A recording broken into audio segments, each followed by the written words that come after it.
AIDS Orphan Project is a unique program that is, if I had to say it was a hallmark program of Maua Methodist Hospital, I would say that's it.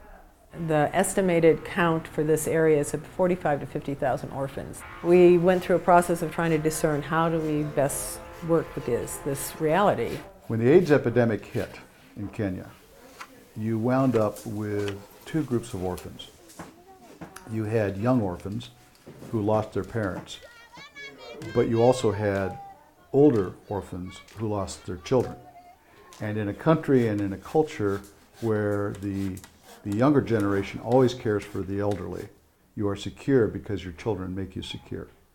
But when you take away those children because of AIDS, malaria, you have in effect not just orphaned one group, you've orphaned two groups of people.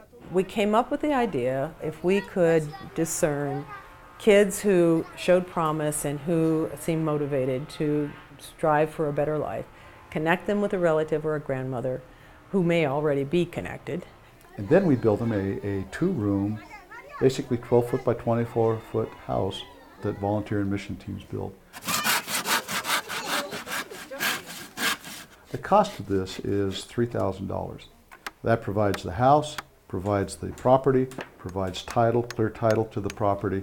It also provides school tuition for the younger children and provides some food support as is needed for the family, for the whole household, and it provides medical care for both the younger and the older generations. Starting with just a concrete outlining of the house and seeing it take shape to all the walls are up. When AIDS first ran rampant throughout this country, it was a scourge.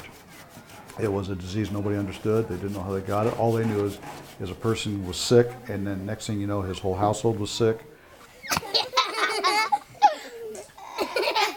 There is a stigma against orphans here. The orphans have been traditionally rejected, shunned, made fun of, scorned. But now in comes the hospital. The recipient this year, his name was Marion, and I think she had 5 or 6 children, and the oldest might have been 13. To think of her getting to have this as her new home and to not have to be in this little shack that she's had to live in with 6 other people makes it all worthwhile. It's really a great feeling.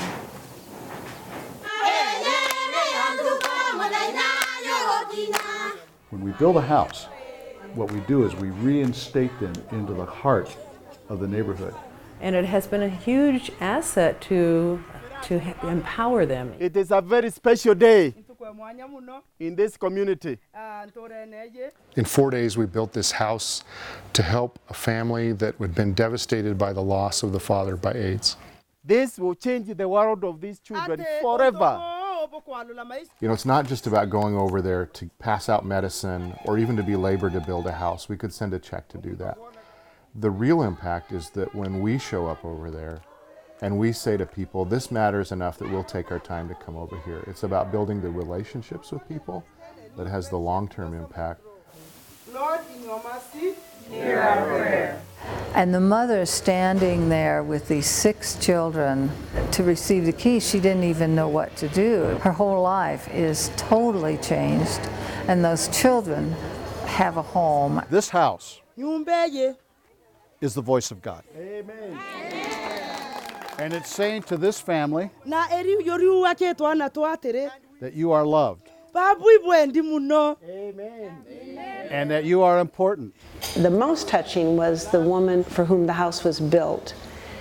And she talked about what it meant to her and how difficult it had been. I look for sacks to put on the ground so that they can sleep. It's amazing the transformation that takes place. Now I see the Lord has heard my prayers. And the community now knows that she's not just a woman living in a hut made of sticks. She's a homeowner, and that brings a certain amount of respect in any community.